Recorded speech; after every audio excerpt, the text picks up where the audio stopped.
d'ici, au-delà des frontières humaines et spirituelles. Jésus-Christ est Seigneur.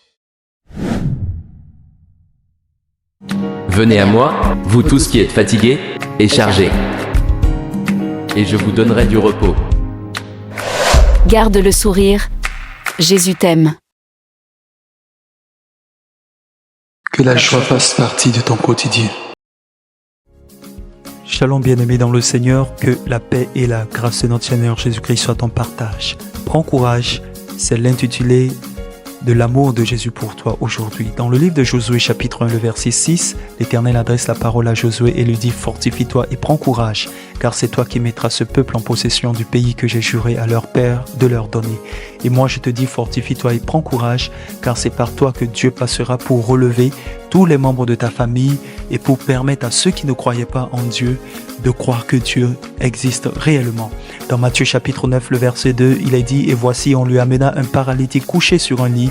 Jésus, voyant leur foi, dit au paralytique, « Prends courage, mon enfant, tes péchés te sont pardonnés. » Le Seigneur Jésus-Christ te dit de prendre courage, tes péchés te sont pardonnés. Il a payé le prix à la croix pour toi. Aucun péché ne peut te garder ou te maintenir dans une position de maladie spirituelle, physique ou même dans un état émotionnel quelconque. Prends courage et traverse cette vague, quelle que soit la pénibilité. Dans Matthieu 9, 22, la Bible déclare que Jésus se retourna et dit en la voyant, « Prends courage ma fille, ta foi t'a guérie. » Et cette femme fut guérie à l'heure même. Et dans Marc chapitre 10, le verset 49, Jésus s'arrêta et dit « Appelez-le ». Ils appelèrent l'aveugle en lui disant « Prends courage, lève-toi, il t'appelle ». Dans Actes chapitre 23, le verset 11, la Bible déclare « La nuit suivante, le Seigneur apparut à Paul et dit « Prends courage, car de même que tu as rendu témoignage de moi dans Jérusalem, il faut aussi que tu rendes témoignage dans Rome. » Alors, dans tous ces différents passages bibliques, le Seigneur a dit à tout un chacun de prendre courage. Tu as besoin de courage pour avancer.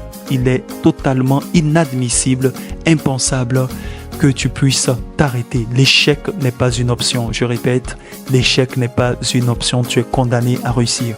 Que la paix de l'Éternel soit avec toi. Prends courage et que Dieu t'accorde justement de terminer ce que tu as commencé. Et écoute-moi très bien. Pour prendre courage, il te faut une seule chose, la foi. Et encore la foi. Que Dieu bénisse la foi qu'il t'a donnée. Au nom de Jésus-Christ de Nazareth, garde le sourire. Jésus t'aime. Amen et amen.